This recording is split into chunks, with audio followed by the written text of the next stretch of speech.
Welcome friend, युक्ति ice पर आप सभी लोगों का स्वागत है। आज हम लोग बात करने वाले हैं, कल के क्लास जो लास्ट रह गया था उससे आगे की चर्चा की जाएगी, जिसमें हम लोग कल बात किए थे, टॉपिक को डिस्कस किए थे। तारों का निर्माण और विकास कैसे होता है, फॉर्मेशन डेवलपमेंट कैसे होता है, उसके संदर्भ में हम लोग आदि तारा, स्टार, रेड ज्वाइंट, रक्तदानव, श्वेत वामन, काला बोना, सुपरनोवा से आगे हम लोग आज बात करने वाले हैं। इससे पहले ब्लैक ड्रॉप तक हो चुका था, तो हम लोग आगे चर्चा करेंगे। तो आगे बढ़ते हैं।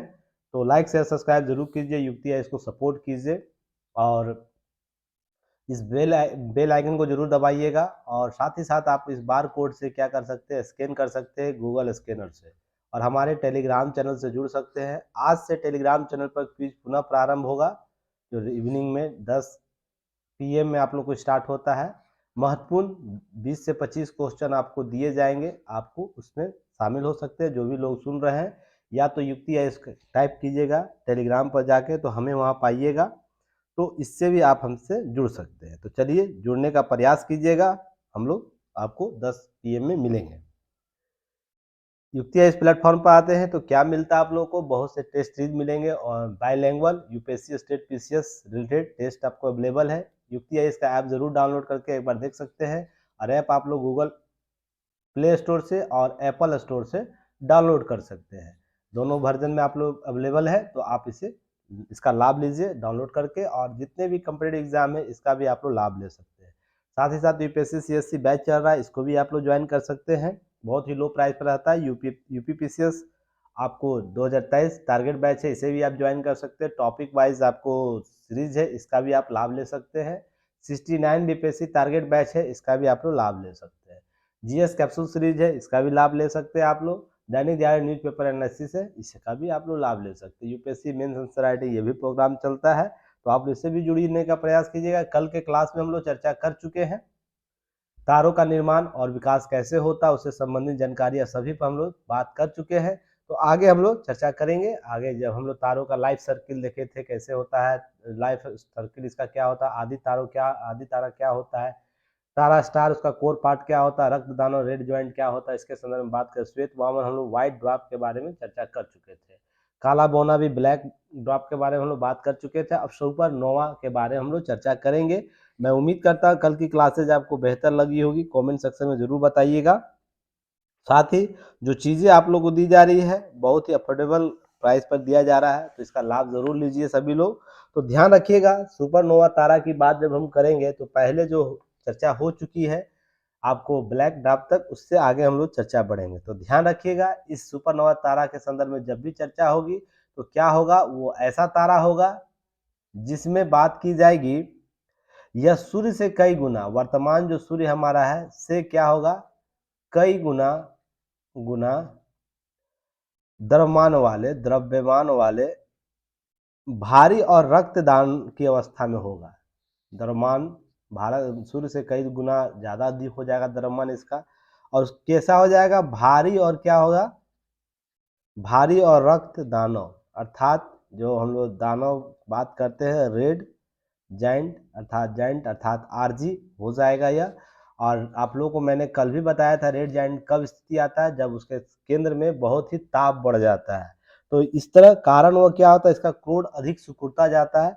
तो सिकुड़ने के बाद क्या होता है, तो यहाँ पर सिकुड़ने के बाद क्या हो जाता है, हीलियम हीलियम की प्रक्रिया प्रारंभ होती है। हीलियम का संलयन होता है, जो क्या बदल जाता है, कार्बन में बदल जाता है। कार्बन में बदलेगा तो क्या होगा, कार्बन बदलने के बाद यह क्रमशः भारी पदार्थ जैसे लोहे में परिवर्तित हो जाता है, क्योंकि कार्बन बाद में क्या बनता है, लोहा ही बनता है। फिर इसको हम समान तौर पर जाने तो उसके क्रोड में क्या बनने लगता है, क्रोड या केंद्र में क्या बनने लगता है, लोहा बनने लगता है। जब यह प्रक्रिया परिवर्तित होती है तो ध्यान रखिएगा, अंत में तारे केंद्र में लोहे युक्त हो जाएगा, अर्थात जो भी तारे का केंद्र होगा वहाँ क्या होगा, भारी तत्व आपको शामिल हो जाए, जिसमें हम लोग क्या भारी तत्व किसे मानते हैं, लोहा के संदर्भ में, आयरन के संदर्भ में। तो ध्यान रखिएगा, इसके परिणाम स्वरूप क्या होगा, तारे की मध्यवर्ती परत जो होगी, इसकी मध्यवर्ती परत जो होगी, तारे का जो मध्यवर्ती परत होगी, इस केंद्र के बाहर का जो परत होगा, वो क्या होगा, आपको वहां के केंद्र में ध्वस्त कर देगा, तारे के केंद्र को ध्वस्त कर देगा, क्योंकि यहाँ पर तो ऊर्जा है पर अंदर ऊर्जा नहीं है, वरना आपको पता ही, कल ही मैंने बताया था, जब कार्बन की प्रक्रिया प्रारंभ होती है तो वहाँ क्या होता है, वहाँ ऊर्जा नहीं उत्पन्न होती है, केवल ठोस संघनित हो जाता है। तो यहाँ पर ध्यान रखिएगा, इस स्थिति के बाद वो केंद्र है ना, आपको तारे का केंद्र जो है ध्वस्त हो जाएगा, अर्थात समाप्त होने की प्रक्रिया हो जाएगी और इससे निकली ऊर्जा तारे के ऊपरी परत को उड़ा देती है। इससे जो विस्फोट होगा, इससे जो उत्पन्न ऊर्जा होगा तो बाहरी परत जो है ना, इस परत को बाहर निकाल देती है। तो देखिए यहाँ पर आपको देखने को मिल रहा होगा। देख रहे धुंध चारों तरफ परत आपको नज़र आ रहा होगा, पूरा ये बादल आपको नज़र आ रहा होगा। तो ध्यान रखिएगा, यही जो स्थिति है आपको सुपरनोवा की कहलाता है। जब कोई तारा का केंद्र, तारे में जो केंद्र है वो कार्बन वाली स्थिति में पहुँच जाए, अर्थात पहले हाइड्रोजन होता है, हाइड्रोजन का संलयन होगा तो विभिन्न प्रक्रिया होती है, विभिन्न अवस्थाओं में आता है। हाइड्रोजन के बाद हीलियम का संलयन होगा तो वो भी विभिन्न अवस्था में आएगा। जब हीलियम से कार्बन का संलयन होकर कार्बन में परिवर्तित हो जाता है, केंद्र में कार्बन आ जाता है ना, तब यह स्थिति आपको यह उत्पन्न होगी। तो ध्यान रखिएगा, सुपरनोवा की प्रक्रिया आपसे पूछी जा सकती है। जैसे एक सुपरनोवा तारा बनने के लिए, किसी तारे का सुपरनोवा अवस्था प्राप्त करने के लिए कौन-कौन से फेज से गुजरना होगा।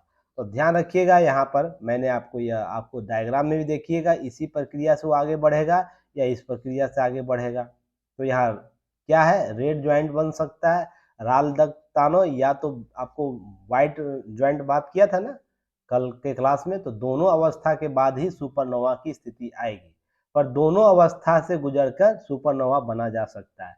तो ध्यान रखिएगा, जब सुपरनोवा बनेगा तो उसका केंद्र है ना, सिकुड़ के क्या हो जाएगा, लोहा युक्त हो जाएगा, आयरन युक्त हो जाएगा, या और इसका विस्फोट एक कालांतर के बाद इतना तीव्र गति से होगा कि उसका ऊर्जा इतना विमुक्त होगा, जो बाहर जो आवरण में ऊर्जा गतिशील है ना, उसको है ना बिखेरते हुए बाहर विस्फोट के तौर पर एक धुंध आवरण के तौर पर देखने को मिलेगा। यही स्थिति सुपरनोवा कहलाती है। अब याद रखिएगा, इससे प्रश्न आपको यूपीएससी भी पूछा है, सुपरनोवा से प्रश्न पूछा, आप प्रीवियस ईयर क्वेश्चन देखिएगा तो आपको नजर आ जाएगा, प्रीवियस ईयर क्वेश्चन में आपको सुपरनोवा के संदर्भ में। तो ध्यान रखिएगा, सुपरनोवा विस्फोट जब होगा, यह विस्फोट जब हुआ उसके बाद स्थिति क्या होगी, तो यह स्थिति के बाद ध्यान रखिएगा, आपको है ना इतना चमकीला अवस्था प्राप्त करेगा यह, कि जितनी संपूर्ण आकाशगंगा है, ऐसा लगेगा ना यही आकाशगंगा, इतना चमकीला इसमें उत्पन्न होगा, इतनी चमक विकसित होगी यहाँ पर कि लगेगा कि एक आकाशगंगा का स्वरूप लिए हुए है।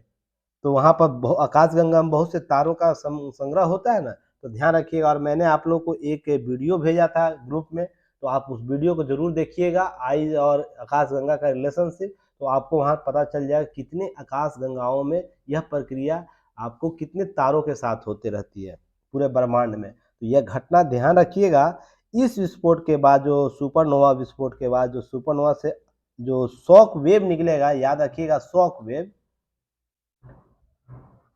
वेव, जिसे हम लोग ध्यान रखिएगा, ये क्या आघात वेग भी कह सकते हैं, आघात या प्रघात, याद रखिएगा, आघात देता है।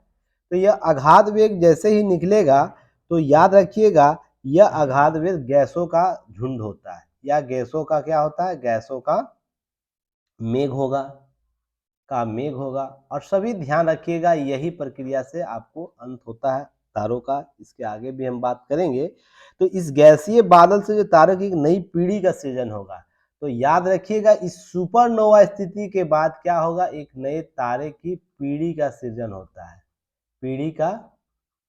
और यही आपको यूपीएससी में प्रश्न पूछा है, सुपरनोवा विस्फोट के बाद निम्नलिखित में से कौन सी घटना प्रायः देखी जाती है, तो नई पीढ़ी के तारों के नई पीढ़ी का सृजन होगा, यह आपसे प्रश्न पूछ सकता है।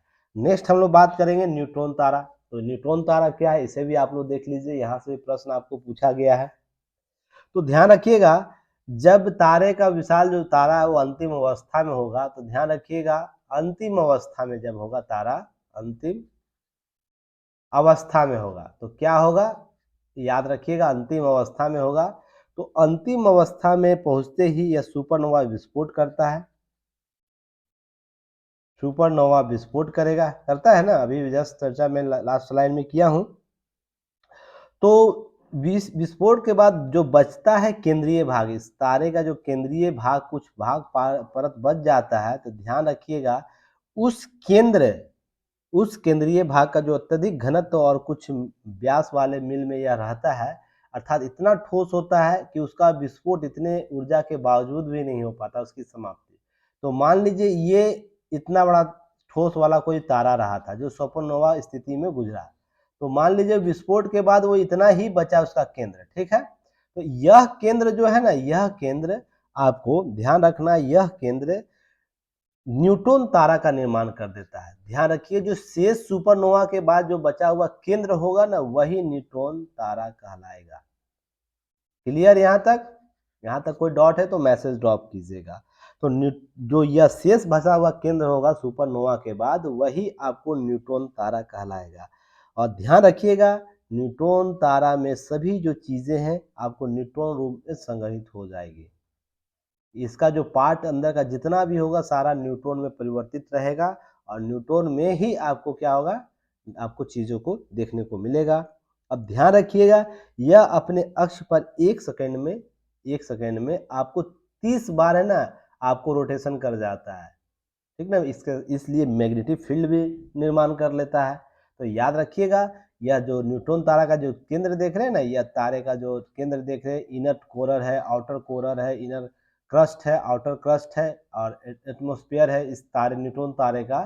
तो देखिएगा इसके बीच से बीम निकलता है और यही क्या करता है, 6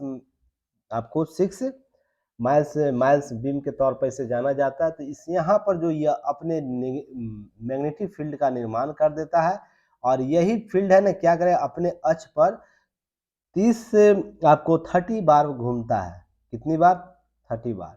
तो कितना पर सेकंड यह घूमेगा, तो सोच के देखिए तो 1 मिनट में कितनी बार घूमेगा? 1 मिनट में आपको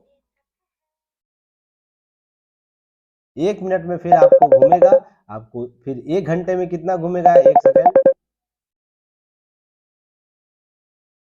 1 सेकंड में फिर कितना घूमेगा? 1 सेकंड में फिर आपको घूमेगा और उसके बाद 1 घंटे में कितना घूमेगा, उसके बाद 1 वर्ष में कितना स्पीड घूमेगा, इसका आकलन आप स्वयं कर सकते हैं। तो यह न्यूट्रॉन तारा की प्रकृति है, इसे ध्यान रखिएगा। अब ध्यान रखना है इसके जो जो न्यूट्रॉन तारा है, ध्यान रखना है इसका पता क्या करता है, सबसे पहले किसने लगाया था, इसकी भी जानकारी आपको होनी चाहिए। तो इसका पता सबसे पहले याद रखिएगा वर्ष 1967 में 1967 में मिस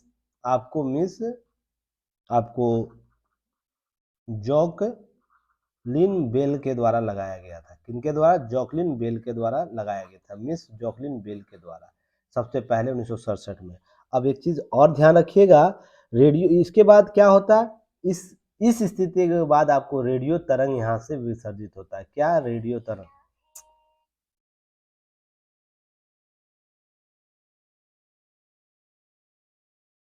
रेडियो तरंग आपको यहाँ से देखने को मिलेगा, तरंग निकलेगा, रेडियो तरंग निकलेगा। और रेडियो तरंग क्या होगा, तो रेडियो तरंग आपको इसके संदर्भ में चुंबकीय ध्रुव का निर्माण करेगा और यही आपको यहाँ से मैग्नेटिक फील्ड का निर्माण करता है।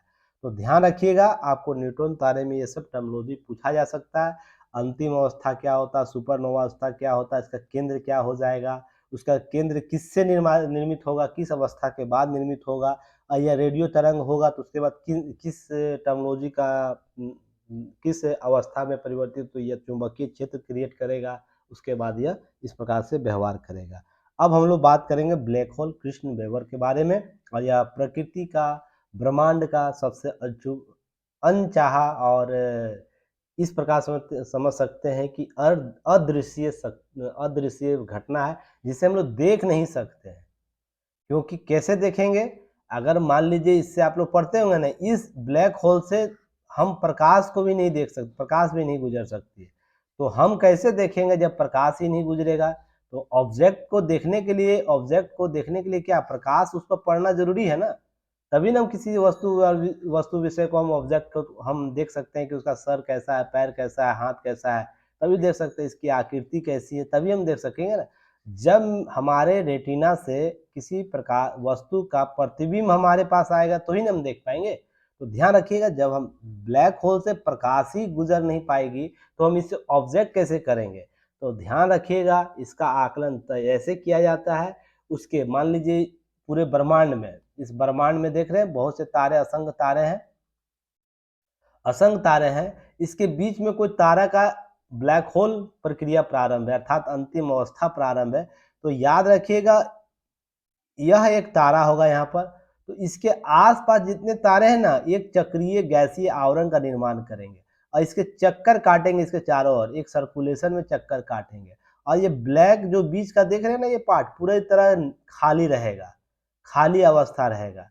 तो ऐसा आकलन किया जाता है कि यही यही प्रक्रिया ब्लैक होल की अवस्था को दिखा रहा है, क्योंकि इसके यहाँ पर कुछ तो नजर नहीं आ रहा, पर उसके चारों ओर गतिविधि जरूर नजर आ रही है, और यह असंख्य तारों के साथ होता रहता है हमारे ब्रह्मांड में। तो यही अवस्था को हम लोग ब्लैक होल की संज्ञा देते हैं। तो आपसे कभी भी कहीं भी पूछे, क्या आप अपने आंख से या किसी माध्यम से ब्लैक होल की घटना को देख सकते हैं? तो नहीं देख सकते हैं। ब्लैक होल कैसे हो रहा है ये हम देख नहीं सकते, पर उसका आकलन करते हैं कि A B C D E F, F जैसे जगहों पर मान लीजिए कहाँ ब्लैक होल की घटना घट रही है, जहां पर आपको किसी खास क्षेत्र में ब्लैक होगा, खाली होगा, शून्य होगा, उसके आसपास गतिशील वस्तुएं सक्रिय रूप से आपको उसका परिक्रमा कर रहा हो, तो वो प्रक्रिया ब्लैक होल के संदर्भ में देखने को मिलती है। तो चलिए आगे हम इसके बारे में बात करेंगे। समझ गए यहाँ पर? अब क्या आता है इसके बारे में हम लोग ध्यान देंगे।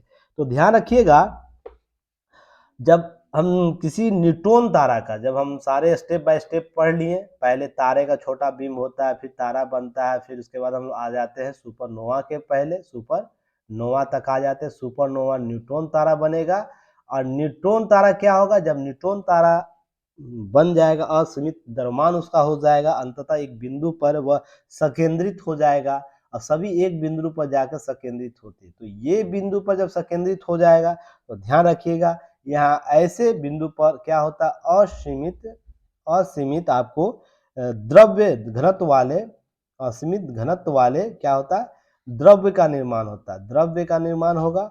और क्या होगा, यह पिंड में परिवर्तित हो जाएगा, पिंड में, द्रवयुक्त पिंड में परिवर्तित होगा, और उसके बाद एक कृष्ण वेबर या ब्लैक होल के रूप में देखने को मिलेगा, ब्लैक होल। अब ब्लैक होल हम नहीं देख सकते हैं, क्योंकि यहाँ से प्रकाश भी नहीं गुजर सकता है। तो दूसरे शब्दों में अगर हम या अन्य शब्दों में इसे देखें, तो ध्यान रखिएगा, बृहद संकुचन के बाद या बड़े पैमाने पर संकुचन एक स्थिति आएगा, संकुचन होगा किसी तारे में, जहां पर तारे है ना अदृश्य नजर आने लगे, तारे का जो भाग है, तारे का कोर भाग है, वो अदृश्य नजर आने लगे, तारे अदृश्य नजर आने लगे। तो ऐसी स्थिति को हम कृष्ण वेबर या ब्लैक होल की संज्ञा देते हैं। यहाँ तक क्लियर? जो मैंने अभी बातें की वही आप जानकारी रखिएगा। इसकी गुरुत्वाकर्षण शक्ति इस एरिया की इतनी है ना, इस एरिया देख रहे हो पूरा ब्लैक है, कुछ नजर नहीं आएगा। इसकी जो गुरुत्वाकर्षण शक्ति है वो इतनी शक्तिशाली है, ध्यान रखिएगा, इससे प्रकाश का पलायन भी नहीं हो पाएगा, प्रकाश का, याद रखिए, प्रकाश का पलायन भी नहीं हो पाता है, अर्थात एक दूसरे से नहीं गुजर पाएगा। अर्थात इस पॉइंट से मान लीजिए इधर से प्रकाश आ रहा है और उधर हमको ले जाना है, प्रकाश जाएगी, क्योंकि प्रकाश सीधी रेखा में गमन करती है, तो इसके बीच से गुजर नहीं पाएगी और यहीं पे विलुप्त हो जाएगी, समाप्त हो जाएगी। तो यह स्थिति आपको ब्लैक होल कहलाती है। अब याद रखिएगा, यहाँ पर कुछ टर्मिनोलॉजी याद रखना है। जिन तारों का निर्माण, याद रखिएगा, जिन तारों का निर्माण आपको सूर्य के द्रव्यमान से 3 गुना से अधिक हुआ है, जिन तारों का, कोई ए तारा है और हमारा सूर्य सन है, किसी तारे का निर्माण 3 गुना, याद रखिएगा, हमारे सूर्य से क्या है, 3 गुना, 3 गुना, 3 गुने कम होता है, अर्थात कम द्रव्यमान होगा इसका, हमारे सूर्य के द्रव्यमान से 3 गुना कम होगा। तो ध्यान रखिएगा, वे विघटित होकर न्यूट्रॉन तारे में परिवर्तित हो जाते हैं। तो याद रखिएगा, विघटित न्यूट्रॉन होकर क्या होंगे, आपको विघटित न्यूट्रॉन तारे बनेंगे, ठीक है, 3 गुना कम उसका द्रव्यमान होगा। किंतु जिन तारों का 3 गुना अधिक हो जाएगा, अधिक होगा, अधिक द्रव्यमान होगा, तो याद रखिएगा 3 गुना अधिक द्रव्यमान होगा, वो क्या होगा, विघटित होकर अंततः क्या बन जाएंगे, अंततः आपको ब्लैक होल बन जाएंगे, या ब्लैक होल की घटना में परिवर्तित होंगे, या कृष्ण विवर के संदर्भ में देखे जाएंगे, घटना वो कहलाएगी। तो आपसे यहाँ से प्रश्न पूछ सकता है कि सुपरनोवा स्थिति के बाद 3 गुना अगर द्रव्यमान हमारे सूर्य से कम है तो वो कौन सी तारा बनेगा, तो न्यूट्रॉन तारा बनेगा। कोई तारे का सुपरनोवा स्थिति के बाद कोई तारे का द्रव्यमान हमारे सूर्य से 3 गुना अधिक हो जाता है, तो वो कौन सी घटना से गुजरेगा, तो ब्लैक होल से गुजरेगा। और याद रखिएगा, ये आपको चीज़ों को समझ में आएगा। तो याद रखिएगा, एक ब्लैक होल के बारे में जानकारी प्राप्त हुआ था, तो इसको एक्स टाई याद रखिएगा, X T Y, X T E E, X T E, X tie याद रखिएगा, जे नाम दिया गया था 650500, इसका नाम दिया गया था, एक तारे का नाम दिया, कोडिंग दिया जाता है। अब ये कोडिंग ध्यान रखिएगा, यह खोजा गया सबसे छोटा, यह जो था सबसे छोटा ब्लैक होल वाली घटना थी, याद रखिएगा, जो सबसे प्रकाशमान भी था, सबसे प्रकाशमान था, ब्लैक होल की घटना थी। ध्यान रखिएगा, ये आपको प्रश्न पूछ सकता है। यहां तक क्लियर? तो याद रखिएगा, अब इसके अतिरिक्त कुछ चीजें और याद रखनी है। जब ये घटना हो जाता है तो सर्वाधिक चमकीला, ये अंतिम है, सबसे चमकीला निकल जाएगा, बाहर बहुत चमकीला होगा, अंदर कुछ भी नजर नहीं आएगा। तो ध्यान रखिएगा, कुछ तारों का नाम याद रखना है। क्या नाम याद रखना है? तो कौन कौन से तारे हमसे कितनी दूर, प्रकाश वर्ष दूर है? जो अल्फा सेंचुरी, हम लोग अल्फा सेंचुरी का नाम सुनते हैं, अल्फा सेंचुरी याद रखिएगा, हमारे से 4.3 प्रकाश वर्ष दूर है, अर्थात लाइट ईयर, LY में कर दूंगा। अल्फा सेंचुरी के बाद होगा साइरस, आपको याद रखना है, साइरस आपको यह लगभग 1.6 प्रकाश वर्ष दूर है। साइरस के बाद हो गया प्रोसियन, प्रोसियन याद रखिएगा, यह लगभग 11.4 प्रकाश वर्ष दूर है हमसे, हमारे से, यानी अर्थात पृथ्वी से। ध्यान रखिएगा। इसके बाद याद रखना है, केपला याद रखना है, केपला जो तारा है वो का कितना दूर हमसे है, हमसे सबसे दीप्तिमान तारा के रूप में जो सर्वाधिक दीप्त है मान वाला, तो ध्यान रखिएगा 42 प्रकाश वर्ष दूर है, 42.2 के आसपास प्रकाश वर्ष दूर है। ध्यान रखिएगा। उसके बाद बेटल गीज याद रखिएगा, बेटल गीज ये भी याद रखना है। तो ये बीटल गीज कितना है, 640.10 प्रकाश वर्ष दूर के आसपास है, ये भी आप लोग याद रखिए। और भी बहुत से नाम है, पर रीजन इतना ही नाम याद रखिएगा, कम से कम कुछ चीज़ों को आप लोग को जानकारी होनी चाहिए। ये भी 900 आपको प्रकाश वर्ष दूर है हमारे पृथ्वी से।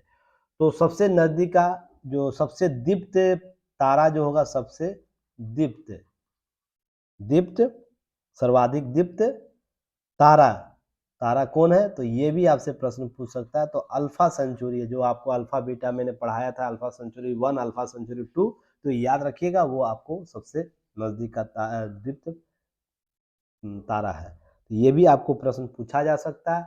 अब इसके संदर्भ में जो आपको ब्लैक होल है, उसके संदर्भ में हॉकिंस जो थे, आपको याद होगा, आइंस्टाइन सापेक्षता का सिद्धांत के आधार पर उन्हें ब्रह्मांड की उत्पत्ति के अनंत घनत्व वाले थ्योरी दिए थे, आप लोग को याद होगा। तो स्टीफन विलियम हॉकिंस, जो हाल ही में जिनका निधन हुआ था कुछ वर्ष पहले, तो याद रखिएगा, उनके द्वारा कुछ थ्योरी दिया गया था। और ये सब जो महान वैज्ञानिक है, उनका आप लोगों को जीवनी जरूर पढ़ना चाहिए, कितनी क्षमताओं के बाद अपना मुकाम प्राप्त किए हैं, कैसे वो सोसाइटी से लड़ते हुए अपनी मंजिल को प्राप्त किए, उनको किस प्रकार से दिखते थी, फिर भी वो हारे नहीं। तो ये सब आप लोग जाके उनके आप बहुत से बुक्स मार्केट में है, सर्च कीजिए, देखिए, पढ़िए उनके बारे में जीवनी। तो ध्यान रखिएगा। अब आइंस्टीन का सिद्धांत, हॉकिंस का मत जानने से पहले आइंस्टीन का सिद्धांत जानिएगा। आइंस्टीन का सिद्धांत, आइंस्टीन का सिद्धांत दिया गया था। तो क्या दिया गया था आइंस्टीन का सिद्धांत, याद रखिएगा, उनके समीकरण के आधार पर, समीकरण जो दिया गया था उसके आधार पर क्या है, एक निष्कर्ष आता है हम लोग के सामने। निष्कर्ष क्या आता है? निष्कर्ष कि ब्रह्मांड की उत्पत्ति है ना, ब्रह्मांड की उत्पत्ति क्या है? उत्पत्ति अनंत घनत्व वाले, अनंत घनत्व वाले एक बिंदु, एक बिंदु में महाविस्फोट से हुआ है, महाविस्फोट से हुआ है। इनके द्वारा यही बातें की गई थी कि ब्रह्मांड की उत्पत्ति कभी भी हुई होगी तो याद रखें एक अनंत घनत्व वाले एक बिंदु में महाविस्फोट हुआ होगा, जिसकी हम कल्पना नहीं कर सकते, आंक नहीं सकते उसका तापमान क्या होगा, उस महाविस्फोट के आधार पर ही हुई होगी। तो इसे याद रखिएगा। तो इस संदर्भ में बहुत से नियम टूट गए, बहुत से नियम टूटे। तो उसके बाद क्योंकि इस बिंदु के अनंत घनत्व की स्थिति को कोई भी नियम या सिद्धांत पाने में समर्थ नहीं था। यह महाविस्फोट अनंत बिंदु है क्या, इसको कोई अनंत घनत्व क्या है, इसको कोई स्पष्ट ही नहीं कर पा रहा था। तो ये आइंस्टाइन का जो सिद्धांत था, इस बहुत से सिद्धांत, यह जो थ्योरी जो दी गई थी विस्फोट के संदर्भ में, उसने बहुत से सिद्धांत को क्या किया, तोड़ना शुरू कर दिया गया, अर्थात उसे असत्य साबित करने लगा, तोड़ना शुरू कर दिया कि नहीं ये गलत थ्योरी आप बना रहे हैं। तो ये सब चीज़ें घटनाक्रम हुई। उतना हम लोग डीप नहीं जाना, पर इतना जानना जरूर है कि इस अनंत घनत्व के स्थिति को समझाने के लिए एक नियम या सिद्धांत समझ पाने में समर्थ नहीं था। तो आधुनिक आइंस्टाइन इनको कहा जाता है, हॉकिंस को आधुनिक, अगर किन्हीं को आधुनिक आइंस्टाइन अगर हमको कहना है तो ये स्टीफन हॉकिंस है जिनको कहा जा सकता है। उन्होंने यह विचार दिया कि एक बिंदु को लेकर जो नया विचार हमारे सामने दिया, तो उनका कहना यह था ना कि यह स्थिति तब होगी ना जब ब्लैक होल या जो श्याम वीवर, कृष्ण वीवर की घटना जो हुई है, उसके बाद स्थिति क्या हो सकती है उसके बारे में इनके द्वारा किया गया। तो ब्लैक होल आप देख रहे हैं, ब्लैक होल देख रहे हैं, हम लोग कृष्ण वीवर भी इसको कहते हैं। तो ध्यान रखिएगा, इस घटना के बाद, इस परिस्थिति के बाद जो पदार्थ है, ऊर्जा है, पदार्थ प्लस ऊर्जा, याद रखिएगा ऊर्जा का केवल आपको भक्षण ही नहीं होता है, अर्थात भक्षण ही और समाप्ति नहीं होता है, उसके उत्सर्जन नहीं। जबकि हॉकिंस का कहना है कि ब्लैक होल से जो भी विकिरण उत्सर्जन होता है उसके संदर्भ में आगे एक नई थ्योरी डेवलप हो जाती है। ब्लैक होल की घटना आएगी तो ध्यान रखिए उसके बाद कुछ एक ऐसा घटना होगा जिसके असीमित प्रकाश का उत्सर्जन हो जाएगा, और इस असीमित प्रकाश के संदर्भ में ऐसा ब्रह्मांड नजर आएगा कि जिनका ना कोई किनारा है, ना कोई परिसीमा है, और जिसका कोई ना आधार है। अर्थात 3 टर्मिनोलॉजी इनके द्वारा दिया गया, न सीमा होगा, न क्या होगा जिसे हम लोग न किनारा हम कह सकते हैं, न ही उसका कोई परिसीमा होगा, और न ही कोई आदि और न कोई अनंत होगा। आदि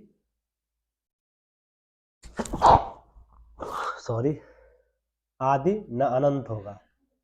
याद रखिएगा, ये आपको टर्मिनोलॉजी याद रखना है इनके संदर्भ में। तो ब्रह्मांड के फैलने अपने अधिकतम आकार तक पहुंचने के लिए क्या होगा, संकुचित धीरे धीरे अपने मूल में पहुंच जाएगा।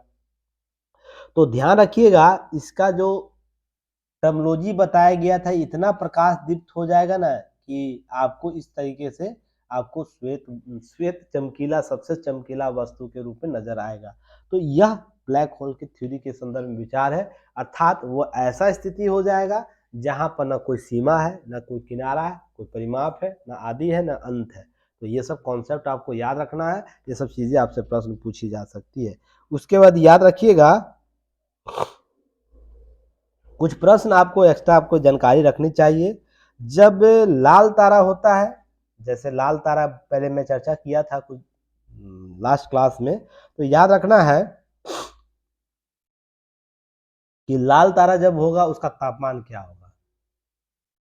लाल तारा तापमान याद रखना है, तो इसका कितना होगा, इसका 2800 डिग्री केल्विन होता है, ध्यान रखिएगा। जबकि नीले तारे का याद रखना है 28,000 होगा, केल्विन होगा। सतह का तापमान जो बात हो रही है, सतह का, ठीक ना, बाहरी सतह की बात हो रही है। इसके बाद याद रखिएगा अन्य रंगों का तापमान क्या होगा, अन्य रंगों वाले तारों का तापमान क्या होगा। अलग अलग रंग के तारे आपको देखने को मिलता है, चमकीला जितनी चमकीला होगी इसके तारे के आधार पर हम लोग देखते हैं ना कौन सबसे ज्यादा चमकीला है, उसी के आधार पर। तो यही अन्य के बारे यही रेशियो है, अर्थात 2800 से लेकर आपको 2800 डिग्री से केल्विन से लेकर 28,000 डिग्री केल्विन तक आपको तापमान होगा अन्य तारों का, क्योंकि सबसे आपको लाल और नीला ही नजर आता है। तो ध्यान रखिएगा।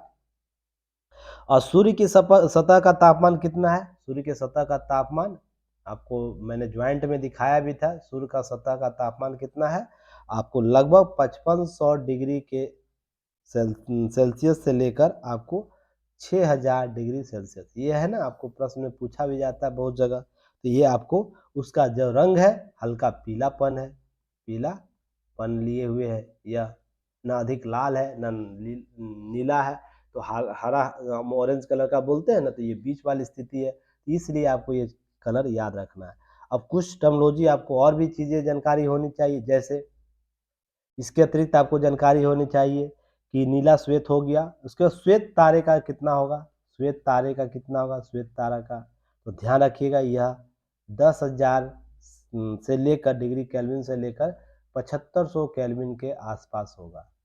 उसके बाद आपको आपको पीला तारा जो होगा, पीला तारा जो होगा वो आपको 7500 से लेकर 6000 आपको के बीच होगा।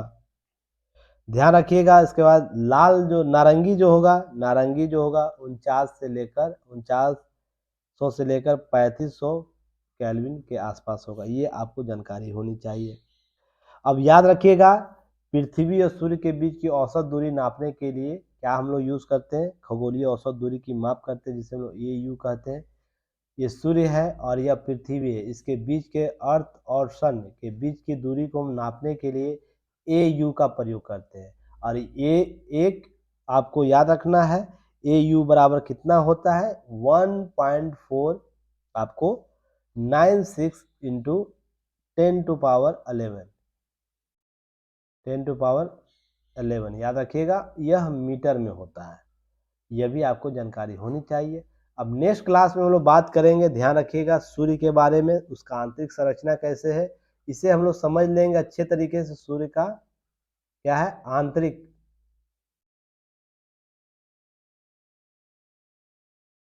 संरचना क्या है, स्ट्रक्चर क्या है, इंटरनल स्ट्रक्चर क्या है, उसके बारे में कल हम क्लास लेंगे। उन सारी चीज़ों को समझेंगे। सौर वर्ष क्या होता है, सौर परिक्रमण क्या होता है, रोटेशनल सन स्टॉप क्या होता है, उसका सोलर विंड क्या होता है, सभी में कल चर्चा की जाएगी, टेंशन नहीं लीजिएगा। कल अच्छे से सूर्य को आप लोग पढ़ के आइएगा, द सन को पढ़ के आइएगा, और क्लास में हम लोग चीज़ों को देखेंगे। प्रीवियस ईयर क्वेश्चन को आप लोग देख कर आइएगा, ताकि चीज़ों को समझाया जा सके। यहाँ तक उम्मीद करता हूँ आपको सभी चीज़ें पसंद आ रहा होगा। तो लाइक शेयर सब्सक्राइब जरूर कीजिए, युक्ति है इसको सपोर्ट कीजिए, ताकि हम लोग और भी बूस्टअप हो सके।